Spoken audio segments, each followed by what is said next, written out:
He will call on me and I will answer him. I will be with him in trouble. I will deliver him and honor him. Psalm 91:15.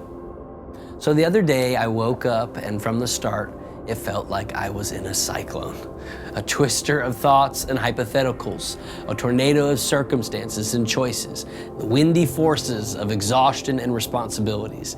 I felt like I was dodging scrap metal all day. It wasn't big stuff, but sometimes a bunch of little stuff is worse in a whirlwind and a storm than one big thing. So throughout the day, I kept trying to figure out, solve, or persevere through the external and internal dynamics of my day on my own, relying on myself. You know, self-reliance isn't always an evil or bad thing, but it'll always burn out, crash, or leave a mess. And when that happens, we often look to other people or other things to help us feel some sort of footing in the midst of our unsettling and unresolved circumstances. When I got home, I vented to my wife, but it wasn't healthy. It was honestly more like a regurgitation. I was just pulling her into the tornado I couldn't seem to get out of. It was not productive or helpful to either of us. Now, on your phones, you have favorites. Those are the people you are most often calling. They're the ones you would be calling first in an emergency. They're the ones you talk to the most. You know, as our evening was winding down and coming to an end, I paused to read the scripture passage we were in the midst of studying.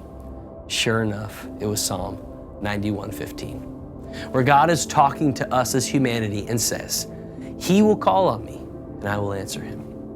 I felt the word of the Lord speak straight to my circumstance, as if he was saying, "You called everyone, Stephen, and everything else first, and you called me last. You put me on the bottom of your favorites. And this day wouldn't have been easier, but it would have been different if you called on me first." I immediately got up and I went on a late night walk, just repeating that scripture over and over again, saying, "God, I'm calling on you first." After I looped the neighborhood a few times, I felt what the disciples must have felt when they were in the midst of a storm at sea. And Jesus rose up and said to the wind and waves, "Be still." I felt his stillness.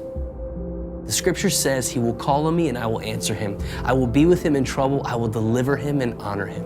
See, when you find yourself in a cyclone or troubles that surround you, before you call on your spouse, your best friend, social media, a blog, a message, a coping mechanism, call on him.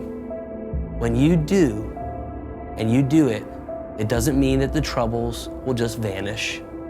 But what does happen is he's now been invited into the storm with you. And he will navigate and deliver you through it.